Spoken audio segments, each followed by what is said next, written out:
Welcome. My apologies for being a few minutes late. As I had said in my email, that was going to be a possibility because we were just finishing up our call with Penny Billington in the Plant Wisdom Book Club. And Penny wrote the book 9 Ways to Charm a Dryad, which is the book that we're actually reading right now. And anyways, it was a lovely discussion. It was a wonderful discussion. And so we ran a little over, but that's okay. Today I am writing to you, I'm calling to you, I'm talking to you. I'm here in the south of Italy. I am in an area that we call Gargano on a spiritual pilgrimage that we take down to this area every year. So I'm really excited to be here, to be in this energy, to be in connection with this lovely eucalyptus tree that's right in front of me. I forget that there's eucalyptus by the sea. It's just sort of not an expected thing. I think of eucalyptus trees in many different contexts, and like many of you, probably connected to koalas in some ways. But I'm excited to be here and to be sharing with you. So today I have a paper that in reality was a master's degree paper, and I don't even know what we're going to get ourselves into, to be honest. So I'm actually excited. This is a very beautiful looking paper. But I really have no clue where we're going to go with it until we get into it. I have a few papers that I've been following for a while that I have on my list to do, and I'm always saying to myself, okay, I don't want to read it because the titles are so interesting and I want to just see what comes up with it. So this paper is a paper that was written by, well, hold on, let me just share my screen with you. Just get, you know us, let's just get into it. Okay, let me find it. Here it is, sharing my screen. Okay, so this is called The Political Plant, a proposal of a device. And in this case, I don't know what device means, but we'll find out. A device that empowers the political voice of plants. So this was something that was written as a master's paper for the University of Toronto iSchool, because there's an iSchool. And this is actually written in 2015. So it's a little bit older, but I feel like it's extremely important for where we are right now on this journey that we're having, especially because we're talking now, we've gone through a lot of the conversation around plant consciousness, plant neurobiology, plant intelligence, aspects of it. And now what's starting to happen around the time of 2015, 2016, especially 2019 and 2020, we start to see a shift into the practical applications or the consequences, you might say, of what happens. I apologize if there's wind. Hopefully everybody can hear me. But we switch into a conversation that, sure, there is still debate going on in the background as to whether or not plants really are conscious and really are intelligent. But intelligence in and of itself, to a certain extent, is pretty concrete by the time we hit 2015, 2018. There is very little debate on whether or not plants are intelligent. Of course, the concept of consciousness is still something that's raging in the background, but there's already an established grouping of people who are saying, look, consciousness for the intentions and sentience for the intentions of what we need have been established by this point. And so now what happens? What happens when we start to really think about plants is as sentient beings, as conscious beings. So this really does switch the conversation from what we've been having right now to what starts to change in the political landscape, what starts to change in the landscape relating to rights, what starts to change in different aspects of life when we think about plants as agents, as conscious beings that have their own agency. And I think that this is a paper that probably will touch on that, but let's get into it and see where we get. This is called The Political Plant, a proposal of a device that empowers the political voice of plants. Now, this was written by Brian Lau. Like I said, this is part of his master's thesis. And it's interesting for you to note that this is a master's in information, culture, and technology. So it's not a master's connected specifically to plants. So let's see where we go with it. That the survival of the human species on this planet is passing a point of criticality is beyond doubt. To quote another IPCC, which is the International Panel on Climate Change study or statistic, is to belabor the point when we can, with our own senses, sense the changes in our environment and experience its effects on our everyday lives. We have been forewarned by activists and scientists that despite the best efforts of dour politicians with animated polar bears, we still choose to remain ignorant of such inconvenient truths. However, we can no longer however, can we ignore or deny such truths any longer? Born from these truths, envisionments of our demise as a species are myriad. Tony Fry envisions a defuturing. That's an interesting word. Have you ever heard that word before? Defuturing? Defuturing is new to me. So, defuturing, where if we were to continue with our present modes of behavior, the human species essentially negates any and all possible futures with each and every human action. This is a 2011 quote. It's a pretty interesting one. James Lovelock, who I love for the Gaia theory, right? If you don't know James Lovelock, go study because it's amazing. Like first person to really think about Gaia as a living entity with, self-healing principles and interactions and alive and sentient in its own, in their own way. Conceptualizes a self-regulating biosphere that facing a recalcitrant human species. And I hate papers because they always use big words, so I need to slow down. Endogenously recalibrates itself, establishing a new eco-configuration within which humans can no longer survive, thus effectively wiping out the human species. Which, to be honest, is it all that bad? I mean, come on, the planet has done it several times before, right? With every extinction event, wipes out all of not all, but all life that's sort of, you're not cutting it, buddy, get out.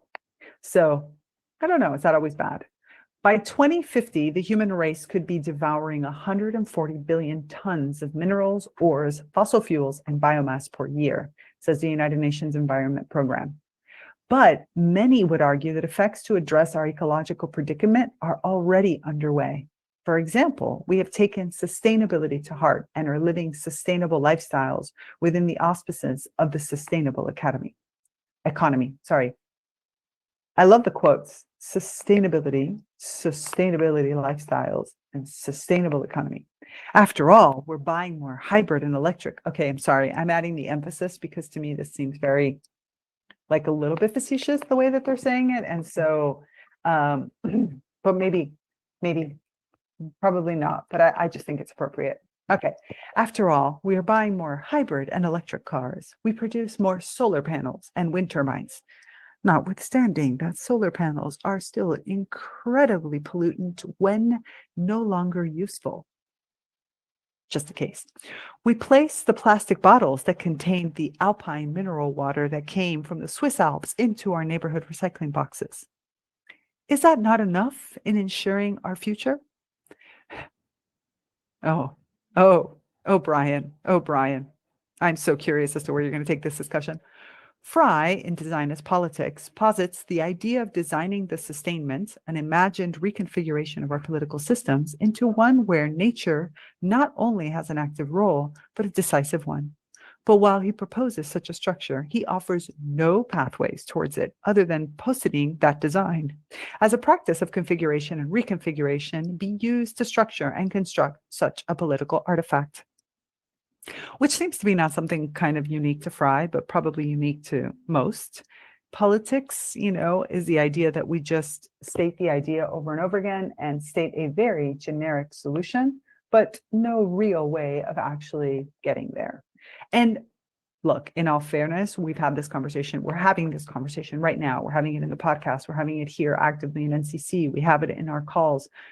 These are hard problems. And these big giant titles like sustainability, regenerative, even the idea of recognizing plants is not enough. We need to get into the details, and the details are not going to have global solutions. I mean, we need to break this down further. We need to think about our planet as these concentric ecosystems, and therefore the ecosystems themselves have their own rules or their own possibilities and solutions that then meld in from one to the other and have to be flexible to have this sort of self-generating possibility. But if we keep looking at global solutions, I think we're screwed. We're screwed. Everyone designs who devises courses of actions aimed at changing existing situations into preferred ones. This is Simon in 1969 wrote that. To seek a more thorough solution to our current conundrum, I propose an uprooting of our current social cultural structures and thus expose the roots of its structuring forces.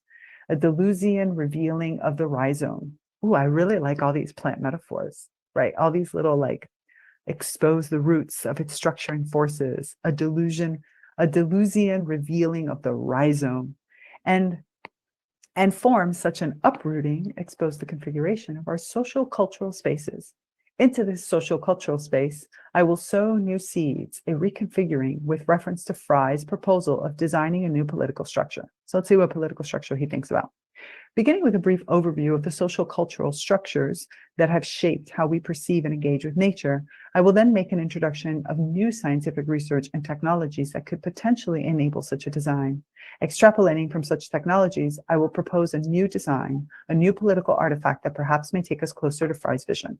Now, I'm very curious because when he talks about a political plant, I am wondering whether or not this is going to talk about plants as in the idea of a factory plant, which maybe then I read the whole thing wrong.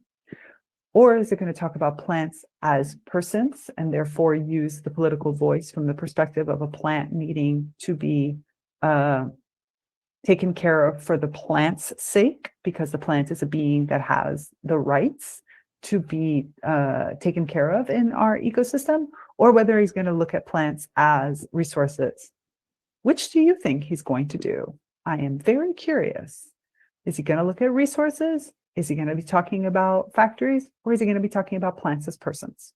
We shall find out.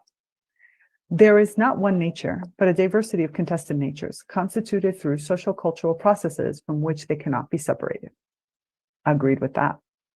In using the word nature, with a capital N, I might add, I am using a necessary abbreviation. The concept of nature, with a lowercase n, is itself highly elusive. And as such, I use the word nature, with a capital N, to represent the aggregate of the thing itself. Well, can we just not say itself? Can we say key self? Can we say themselves? Anyway, as opposed to nature, lowercase n, the various human interpretations of conceptions of the thing. That's a nice way. So capital N represents the aggregate of the thing itself, or key self, as opposed to lowercase n, the human interpretations of the thing itself, which is not really a thing, by the way, but more of a aggregate of beings that together make another being. Wow, I've never even tried to define the word nature in this concept, but I'm not going to do it now because I think that would take me into a very long discussion with myself. But hopefully it's an interesting discussion that we should have. We might need to have this as a class or one of our gatherings to talk about the actual definition of nature as an aggregate of beings of nature. Curious. I'm going to kind of jot that one down to myself for a later time. Different conceptualizations of nature as resource, as threatened, or sacred, or pure and stable imply different responses to political threats against these natures. Oogla. I like that one. That is a good quote. At our present stage of civilizational development, the dominant perception of nature is that of a source of materials meant for our exploitation, and as a receptacle for the waste we generate post-conception. The dominant perception of nature with a capital N is that of a source of materials meant for exploitation, and as a receptacle for the waste we generate post-conception. So that's our present state. I will agree with that statement. That is a very true statement. Like bacteria in a petri dish, which consumes their allotted agar-agar with such avariciousness and then defecates onto it with equal relish. Beautiful imagery. I'm already liking this writing. It's very sassy and vivid. I like this. We seem to behave with similar savage abandon in our exploitation of nature with a capital N and its resources, as if unable to control our instincts or intents. Have our intentions been shaped by forces we are unaware of? What are these forces? Can we trace them? How do we shape our politics of nature? I think in all of this, you're just missing the idea that nature is a being, but let's find out. The Judeo-Christian belief that the material world was God's gift to humans, laid the foundation for European ideology of conquest and domination towards nature. So true. An ideology that we as a species seem to have inherited through the various mimic strains. However, there is the other side of the Judeo-Christian belief that God, with a capital G, by the way, has also intended that we be responsible stewards of nature, with a capital N, the being of the completeness that is nature, that nature was to be nurtured by the human hand. We are supposedly both conqueror and keeper, and this dichotomy has laid the foundation for our present understanding and engagement with nature. How did humans conquer nature? And more importantly, why? Why was this even necessary? Earlier political economists such as John Locke saw that every commodity, including nature, had a dual role consisting of use value, value as determined by the degree to which a good can satisfy the person who consumes that good, and exchange value. So we have a use value and exchange value, value as determined by the market mechanism of supply and demand and exchange market. But use value as determined on an individual basis is heterogeneous, meaning that there is no uniformity in the valuation process, and arriving at consensual value is difficult. Okay. I think we see where he's going with nature with a capital N, which of our three choices. It was this difficulty which presented ideological challenges to later political economists such as Adam Smith, the father of capitalism, who then resorted to what seems like an intellectual shorthand to achieve an intellectual purity. Jean-Baptiste Say, and follower of Adam Smith, in his letters to Malthus on political economy and stagnation of commerce, writes, Adam Smith, immediately having observed that there are two sets of values, one value in use, the other value in exchange, completely abandons the first and entirely occupies himself all the way through his book with exchangeable value only. What about inherent value? I mean, is there such a thing? Like, should there be such a thing as inherent value? The inherent value that something has? I'm curious about that. Where does that value fit into all this? The inherent value just for their existence. Like, humans have a value. Do humans have a value if they're not in use, and if they're not exchanging with somebody? Like, it's just being a value? I don't know. What do you think about that one? Like, is just being an actual value? And therefore, do we need a third value, which is the value of being for nature?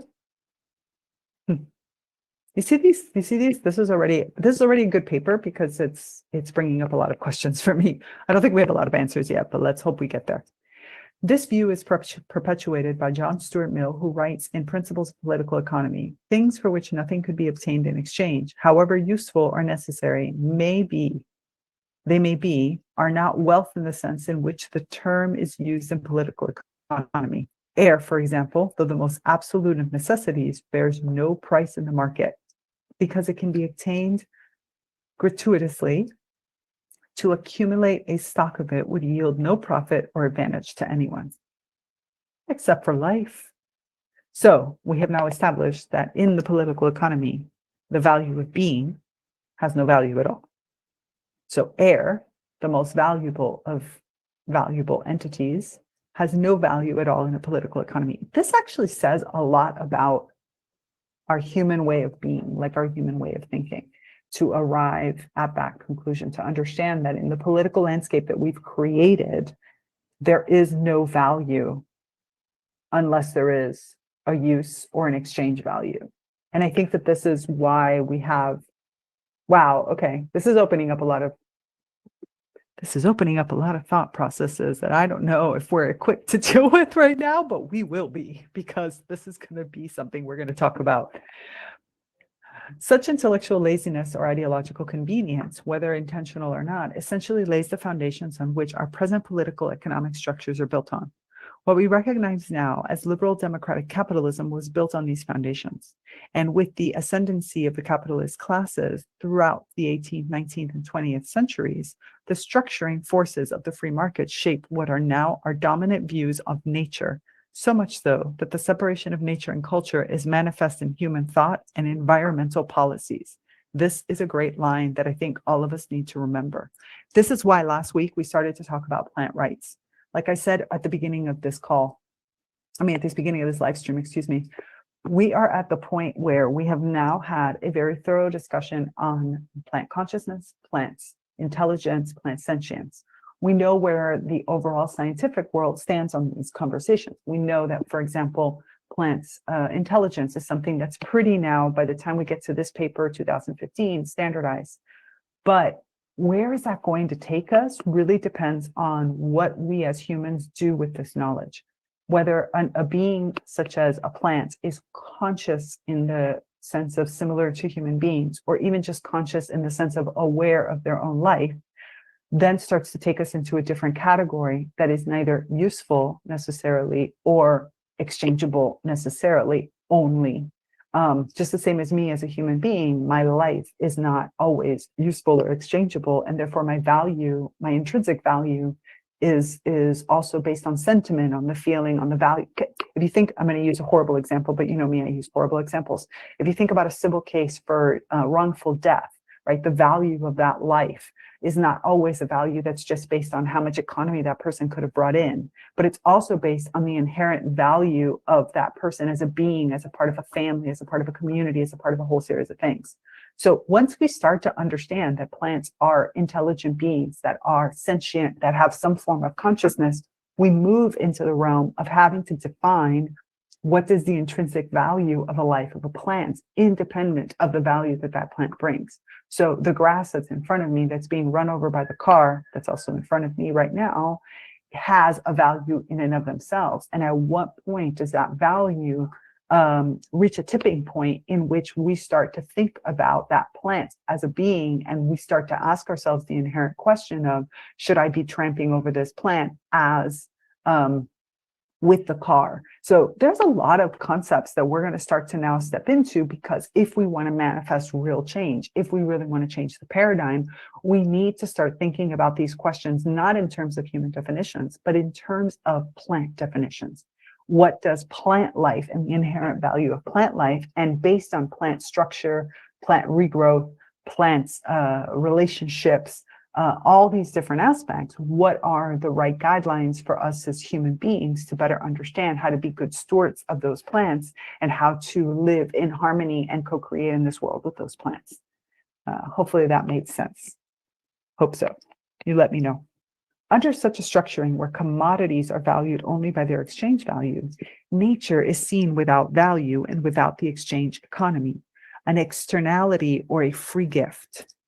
Nature, seen as such, then rationalizes the disregard with which we exploit and abuse it. So true. Such a great lane. Disregard with which we exploit and abuse it.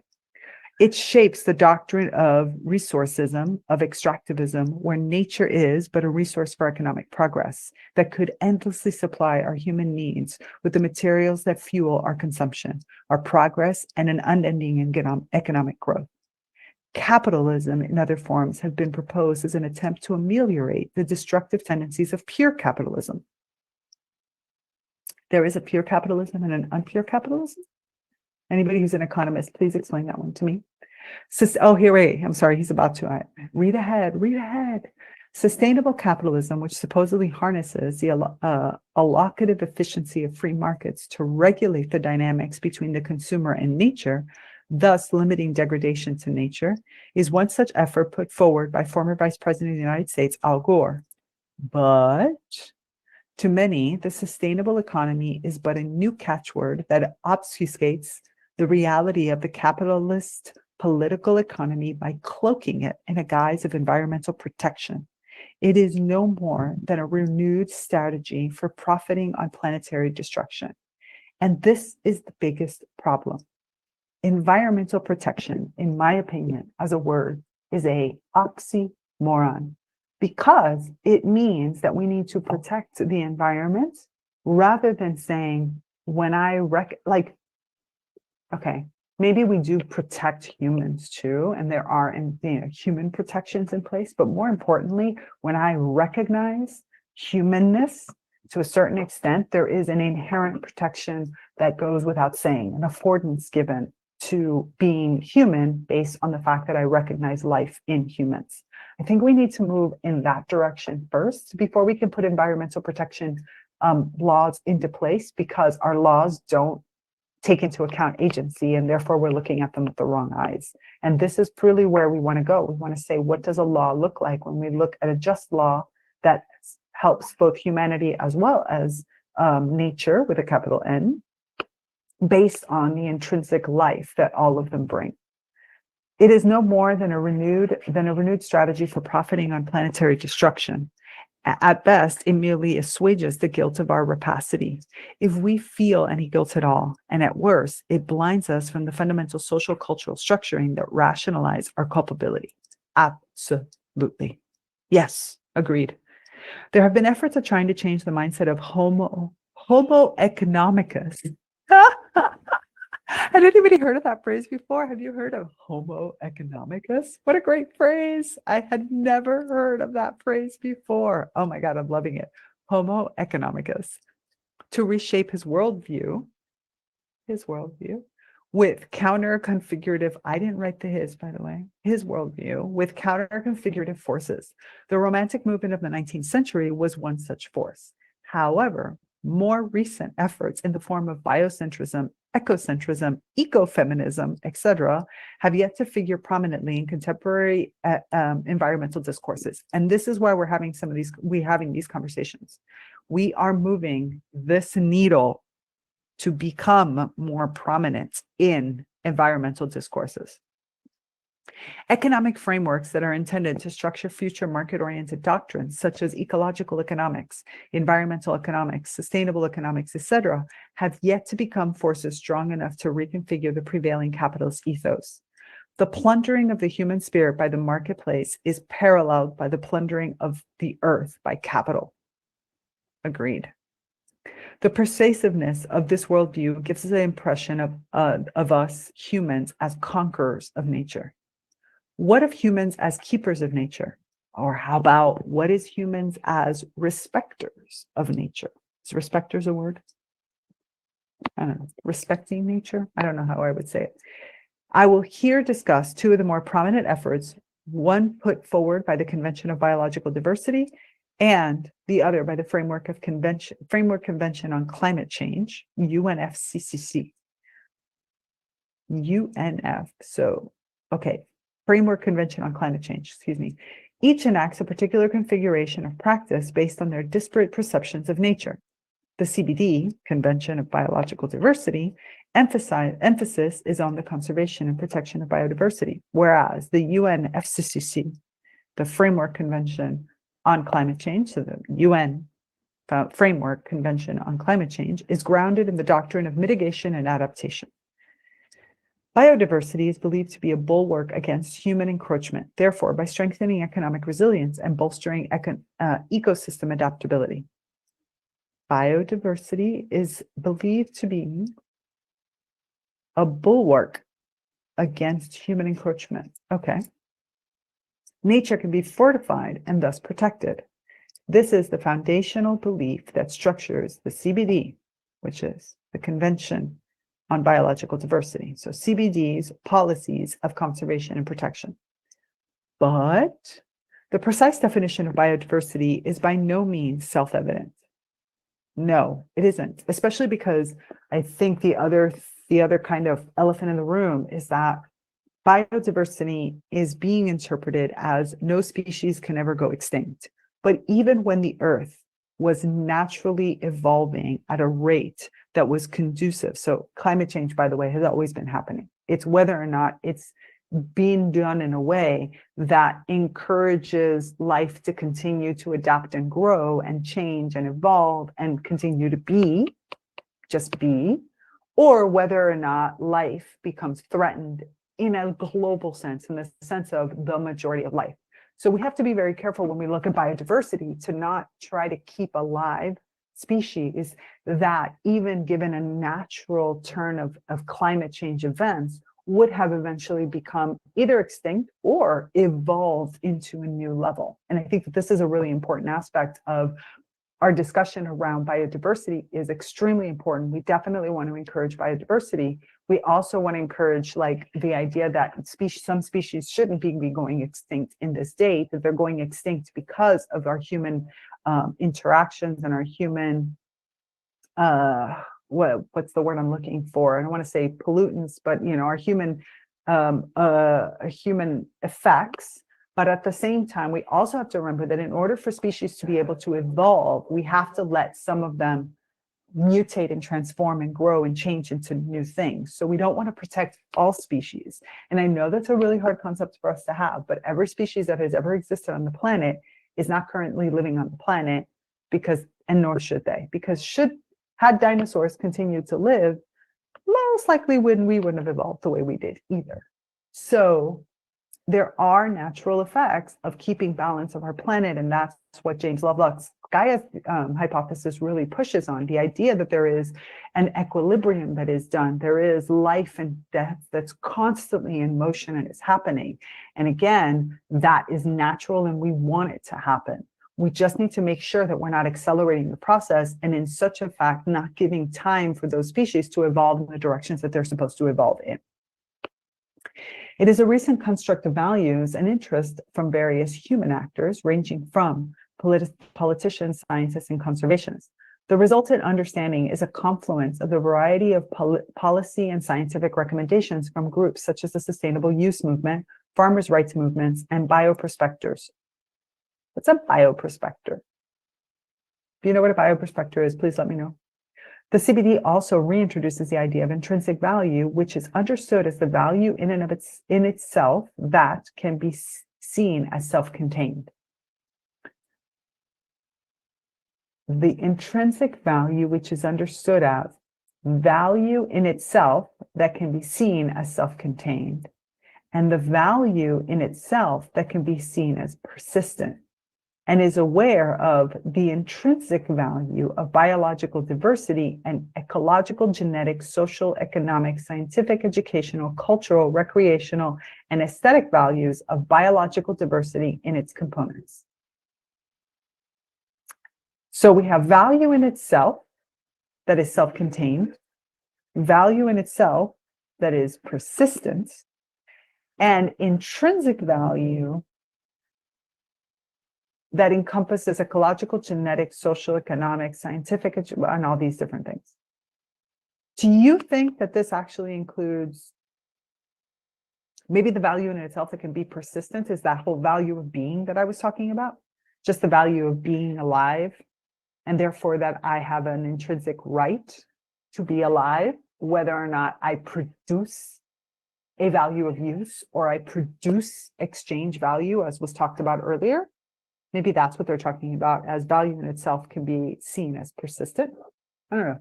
This is an interesting twist, though, that we're moving towards. Conversely, based on the IPCC's first assessment reports published in 1990, which singles out atmospheric carbon dioxide as the core cause of climate change, the UNFCCC's strategic response was mitigation and adaptation, which makes sense. Mitigation makes sense. Adaptation makes even more sense. I think actually that regardless of what's happening relating to pollutants and climate change from the perspective of human-induced climate change, I think we as human beings need to step up our adaptation, because if we're going to survive, that's the way we're going to do it. It is understood that biological systems are in a constant state of flux, but human-induced climate change is thought to amplify such variation. Exactly, that's what I was saying. Climate change has always happened, but now we're in human-induced climate change, which accelerates the speed, and that's the part that we cannot. When it's accelerating the speed, the part that we cannot sustain as humanity is that speed. Mitigation is the shaping of human behavior in order to reduce greenhouse gases emissions and to enhance and protect greenhouse gas sinks and reservoirs. Okay, that's what mitigation is here. While adaptation, a word that we talk about often here because plants are very good at adaptation and lots of things we can learn, is the structuring of human responses to experienced or expected consequences of climate change. The structuring of human responses. Okay, fair enough. I think also these can be biological responses, by the way, not just behavioral responses, but I think they're just talking about in general terms of responses here. To moderate harm and to exploit beneficial opportunities. Such strategies were not altruistically grounded, but enacted out of a desire to maintain human welfare and to perpetuate economic development. And there is the problem. There it is, that it is not, that we are not trying to yet protect nature with a capital N, value for the sake of value, of being, but we're still stuck in the paradigm of value of use and value of exchange. So humans as keepers of nature can be seen as humans keeping nature resilient and humans keeping other humans from further degrading nature. Seemingly positioned on the extremes of the spectrum of means, they, however, share an underlying similarity.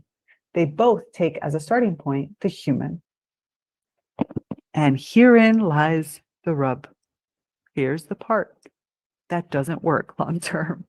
They both start from the human.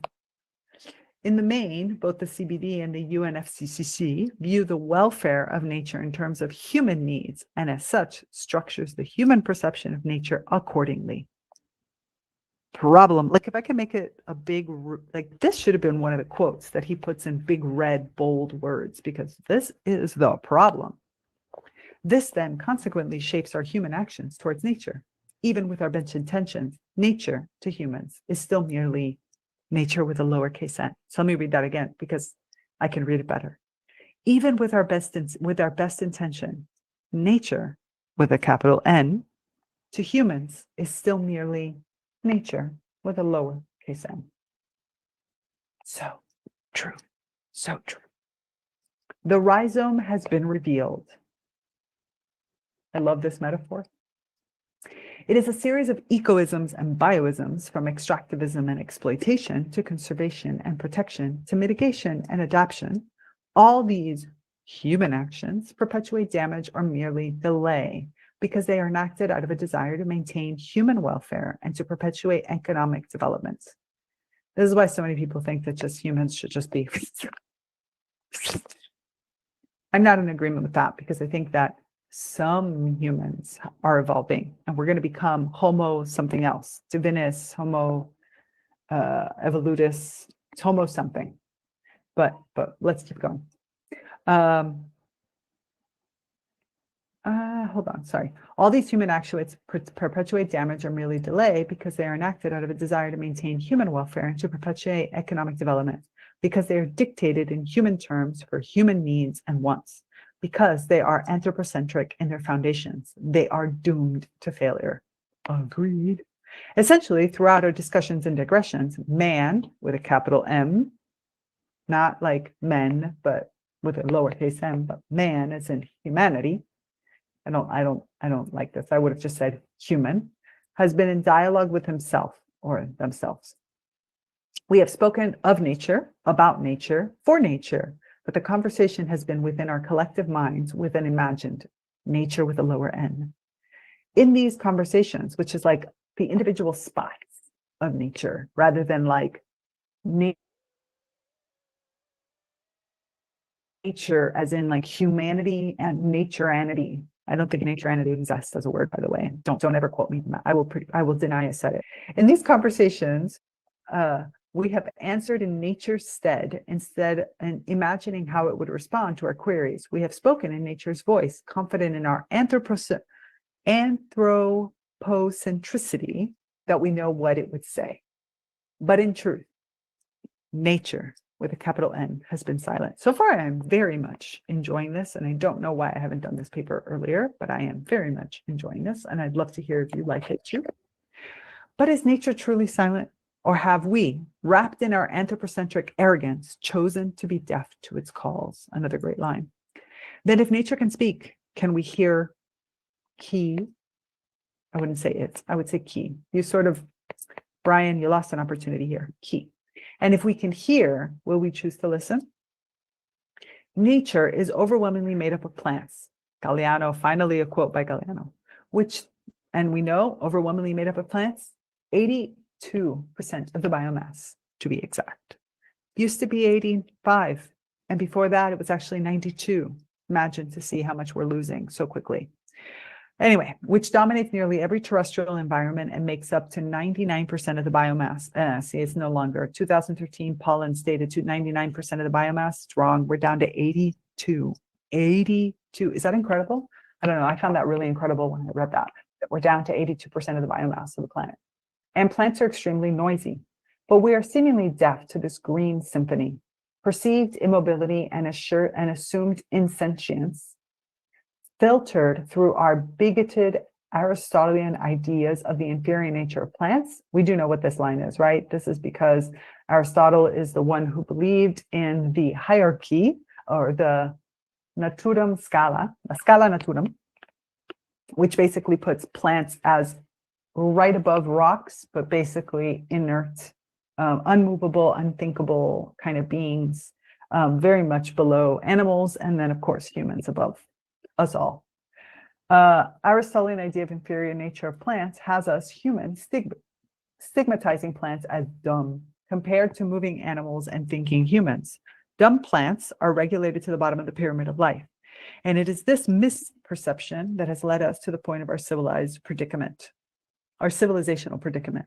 Understanding that communication is a purposeful activity of exchanging information and meaning across space and time using various technical or natural means, and that the basic phenomenon involves the intentional transfer of some kind of information or signal that benefit both the emitter and the receiver. Then it would come as a shock to many humans, and science has demonstrated that plants are perfectly capable of communication and are incessantly communicating. We, as good sprouts, already know this. What was previously to our perceptions dumb is actually talkative. No, that's a bad sentence. It should say, what was previously to our perceptions dumb is actually quite intelligent, because talkative is not the dumb is not, talkative is not the opposite of dumb. You can be dumb and be talkative. It is what was to our perceptions as dumb is actually quite intelligent. Charles Darwin was the first who noted the abilities of plants to communicate with their environments and translate this information to active movements of their organs. Mancuso in 2016. How does my professor get into everything? He's amazing. Plants are able to sense and optimally respond to so many environmental variables: light, water, gravity, temperature, soil structure, nutrients, toxins, microbes, herbivores, chemical signals from other plants, that there may exist some brain-like information processing system, that there does exist some forget the word, I would take out the sentence brain-like, because please, who really wants a centralized brain? So premature. Primitive, that's the word I was looking for, not premature, primitive. That there exists some information processing system to integrate data and coordinate a plant's behavioral response. Over the last 2 decades, important insights into our understanding of plant ecology at the communicative nature of plants have not only confirmed the existing of wide range of communication by means used by plants, but most excitedly have indicated that more modalities remain to be discovered. Exactly. An example offered by Galeano is the response of a garden pea in times of drought. Garden peas can perceive stress cues emitted by neighboring plants and close their stomata in response. More than that, unaffected plants signal information of impending environmental changes to other plants in the vicinity, who then receive a heads up and respond accordingly to mitigate the effects of such environmental fluctuations. Richard Carban of the University of California notes another example of plant communication in their kin recognition abilities, plants choosing to restrain their naturally competitive tendencies and actually sharing resources when in the proximity of other plants which they recognize as bearing the same generic composition. Okay, I'm going to jump a little bit from this, because we, as good sprouts, know all about these different pieces. We know that plants are intelligent, that plants communicate using chemical, electrical, acoustic, and a myriad of other signals, and signaling occur on 3 levels: meta, inter, and intra-organismic plant signaling. The focus in this writing will be of the meta-organismic, I like that word, meta-organismic communication, or communication of plants with non-plant species. We are non-plant species that they communicate with. These communication processes are not mere transfers of information, but are sign-mediated interactions and involve action, coordination, and organization throughout a wide range of signals. Rules such as syntactic rules, which structure the physical, chemical, spatial, temporal, rhythmical possibilities, pragmatic rules, which determine interactional content, such as defense and mating, and semantic rules, which give the meaning of function of signs and sequences. This is interesting. I wonder where they're going to go. It is this ability of plants to recognize and communicate with non-plant species that posits a possibility of plant communication with humans and vice versa. What are you talking about, a possibility? Of course, we communicate with plants, communicate with us. I mean, we know this. Oh, thank you, Michelle, for the definition of bioprospecting. Sorry, I didn't see that. 99% must have ignored fungi. It didn't, Paul. It was actually, the fungi was coming right after that. And then it was fungi, bacteria. No, excuse me. It was bacteria was another largest percentage, then fungi, I believe. Then we move into other kinds of like animal species and such. But yeah, we're down to 82%. It could very well be, actually, now that I'm thinking about it, when the two kingdoms, the plant kingdom and the fun. Now that you say it, Paul, I would have to ask Mancuso, but I'm thinking about the slides from our classes, because I wonder if it was a time when they were including fungi and plants in the same kingdom. It's a really good point. Nice catch there. I hadn't thought about that.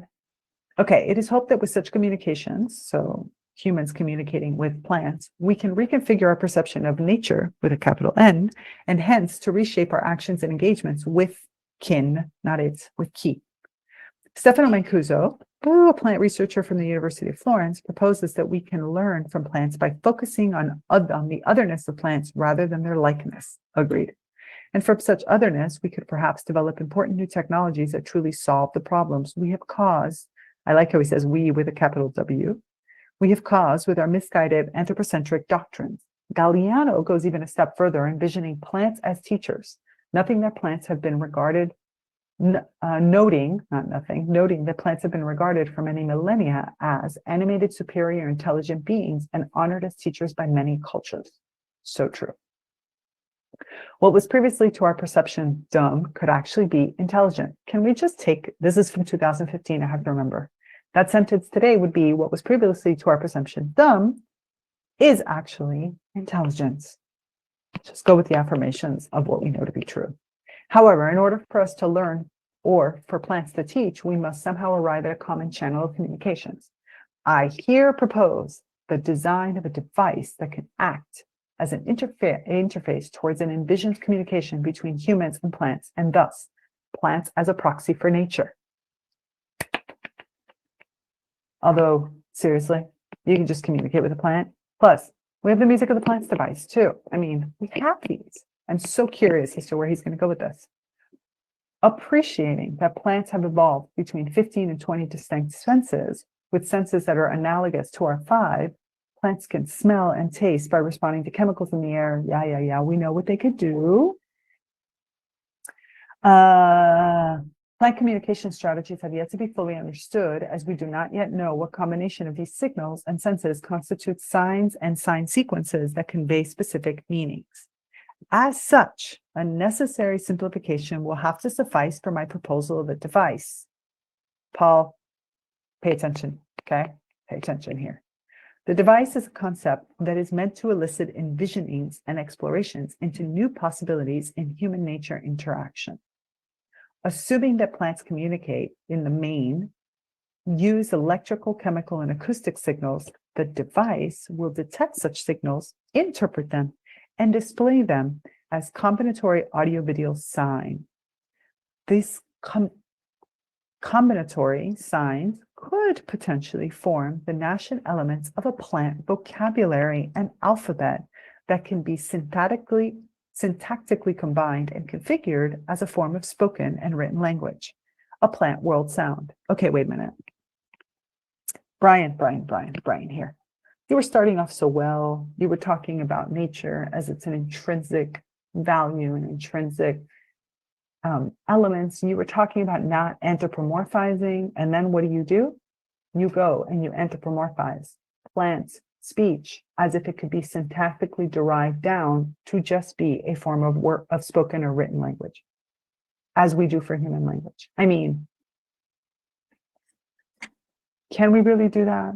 Should we really do that? Should we try to discover what a plant language would actually look like on their own?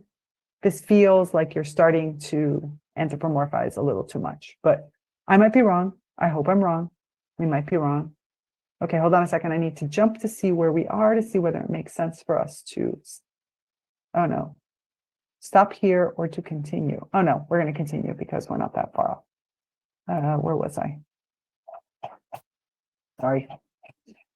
This says device. Okay. Yes.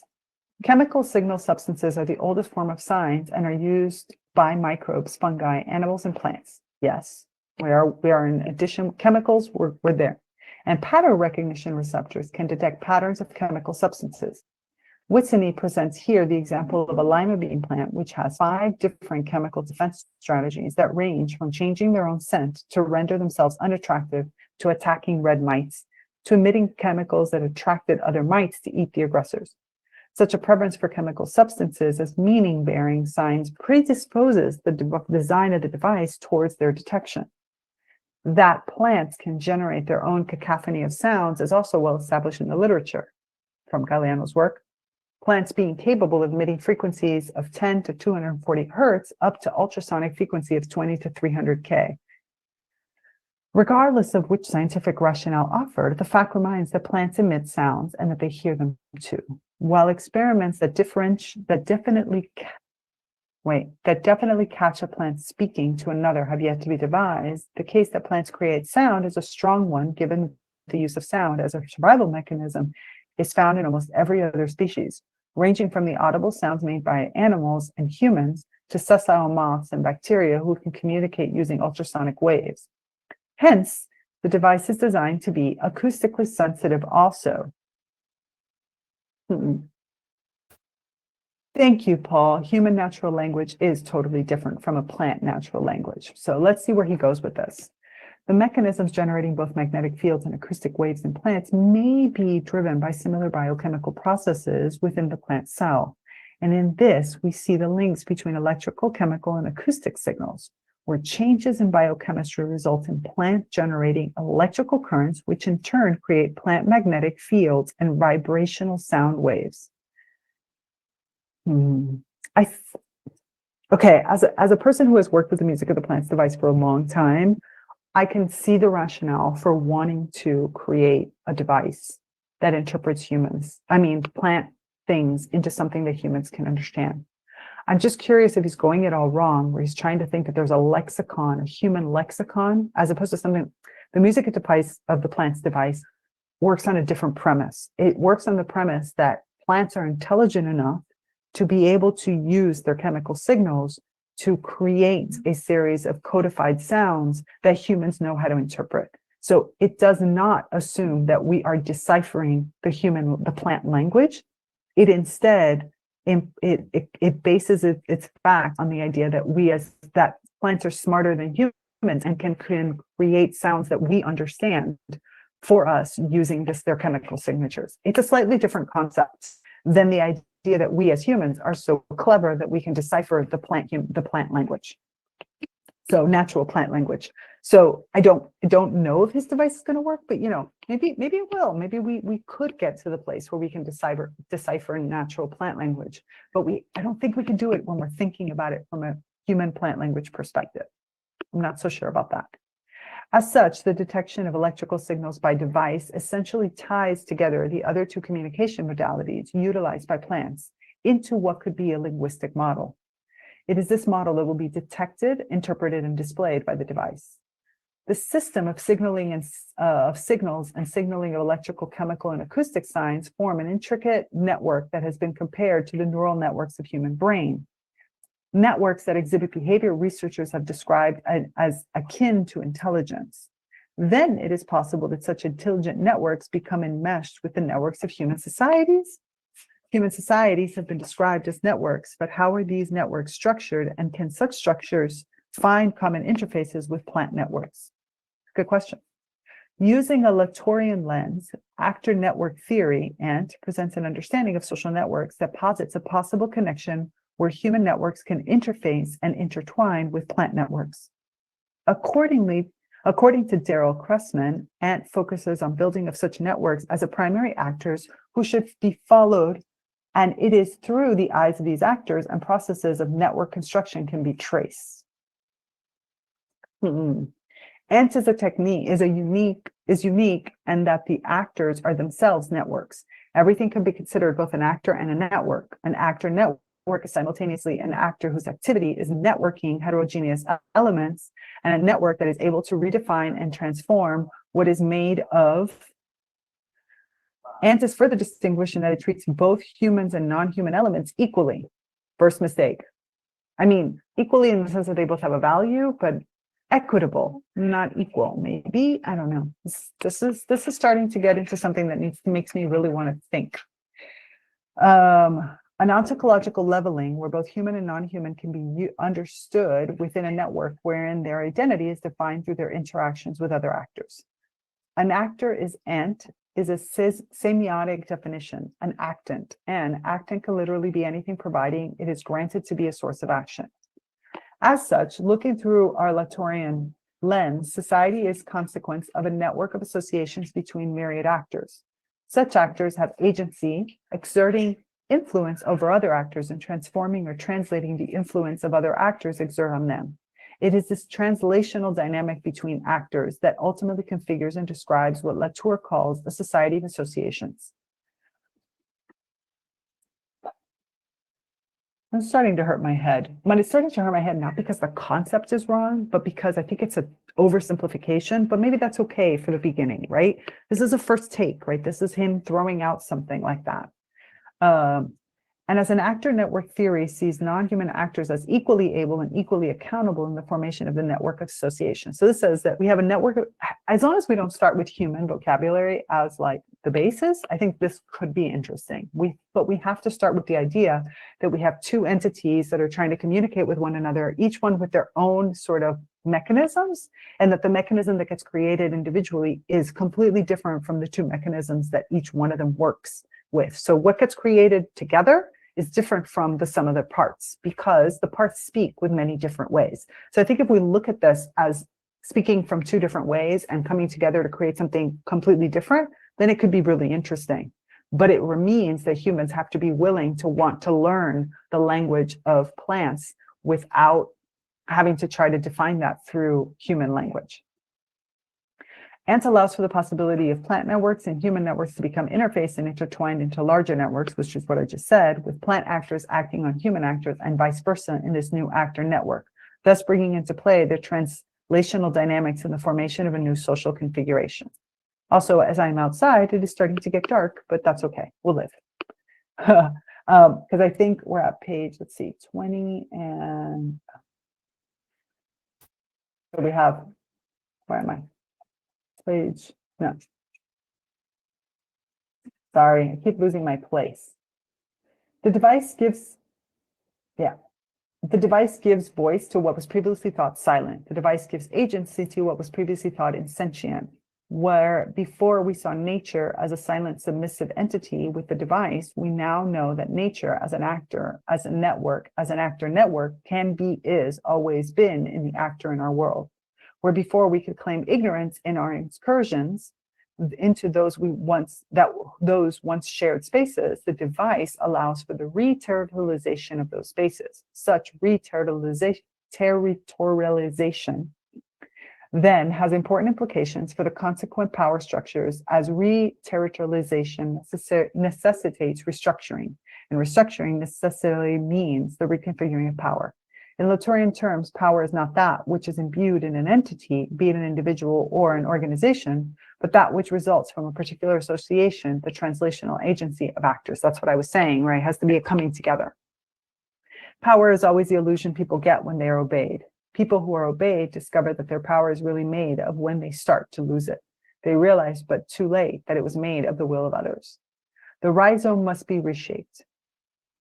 Okay, then, so the rhizome must be reshaped. Then, how will reshaping of society with the inclusion of the involvement of plant actors reconfigure society's power structures and subsequent enactments? The device gives the nature a voice, a political voice, and once we hear from it, it can become incumbent to us as well. As such, our policies can no longer be formulated in imagined dialogue, knowing that the device would require a relinquishing of our anthropocentricity. Would we consider that its invention? This is a great question. The device would require relinquishing our anthropocentricity. Would we consider its invention? I mean, at Dom and her, yes, because we created the music of the device with exactly that intention. Knowing that the device would cause much reconfiguring of how power is enacted, would we even consider its implementation? Could humans relinquish their roles as conquerors or keepers of nature? Could humans become collaborators with nature? Well, isn't that what the entire naturally conscious community is all about? Faced with such limited choices, would you choose that the device be built? If you do, if you feel that device would be close the gap between humans and nature, then if perhaps more people felt the same way you did, or if you would persuade others to follow suit and press for the development of the device, then there would not be an actual need for the device, as nature would already be seen as an equal by the many, and society would be reshaped by actors. But should those who refuse the device be the many, then my proposition would be not to be of any further inducement towards a loosening of our anthropocentric grip. The designing of the device is but one of many attempts at enabling humans to acknowledge nature as an equal. Regardless of the philosophical foundations or theoretical frameworks, humans choose to ground their worldviews within, in enabling nature to be able to communicate on equal terms with humans. It is hope that our views of nature would change, and thus our acquiescence to the urgencies of our era. For a long time, our social structures were shaped by a flawed doctrine, which then shaped our understanding of nature as outside, of nature as valueless, of nature as a raw resource. One could almost imagine Bruno Latour questioning Adam Smith. Why did you ascribe forces to an invisible hand when you have all these material actors who make up your market? The perpetuation of this doctrine has led us to our present ecological predicament. We have to make a choice. We can shape our translations by feigning ignorance, but ultimately, whether humans choose to acknowledge the actions of nature or not, in Latourian terms, nature is an actor of a network within a network. It is capable of acting by itself, and its effects will be felt. Foucault had described that aspect of capillary power, where power to enact changes can be exerted by those seemingly insignificant actors in the periphery of social networks. The net effects of their individually insignificant influences rippling towards the center to form a tsunami. Then, if we insist that plant networks, that nature remain on the periphery, nay, outside of those which are on the margins, then we will be keeping ourselves woefully ignorant of their agitations, and it will be too late when we see the white of their crests. Regardless of our actions or inaction, nature itself will instigate a restructuring. Wow. This is getting somewhere. Lovelock describes the Earth as a self-regulating complex system involving the biosphere, the atmosphere, the hydrospheres, and the pedosphere.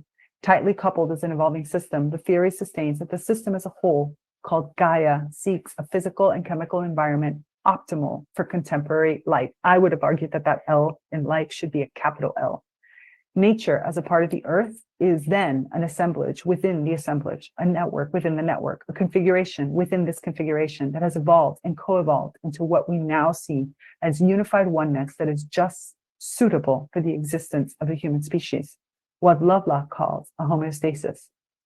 It is this oneness of nature that has been under assault from our single-minded anthropocentricity, and as such, nature could very well enact its revenge by changing itself into a form that is no longer suitable for the survivability of humankind. But these are not inevitabilities if we act now. My act is to design. The device is intended to wrest us from our anthropocentricity. If, however, we do not relinquish it, the rhizome will have its revenge. And he actually has a diagram, which is great. This is, wow. Wow. Wow. I did not expect that. I really did. I think that there is so much to talk about in there. I'm going to have to ponder about it. I'm going to think about it. And then I'm going to bring it probably to next week when we talk. But this is the direction that we're going, and I'm loving this direction. I really want to hear from you. I hope that that it all made sense. I will post this as soon as it's ready, and that will have a link so that you could follow along in the paper. And I am very much looking forward to hearing your thoughts on this conversation, because I think that that is a very powerful statement that he just brought to us. So with that, I am going to say goodbye now because we went way over time. I'm going to ponder on this, and then I will share more of my reflections. But until then, until next week when we talk again, remember to resist the urge to hold back your evolving green brilliance, and let me know your thoughts on what we just talked about, because I think this is a powerful statement for all of us. Until then, bye-bye, everyone.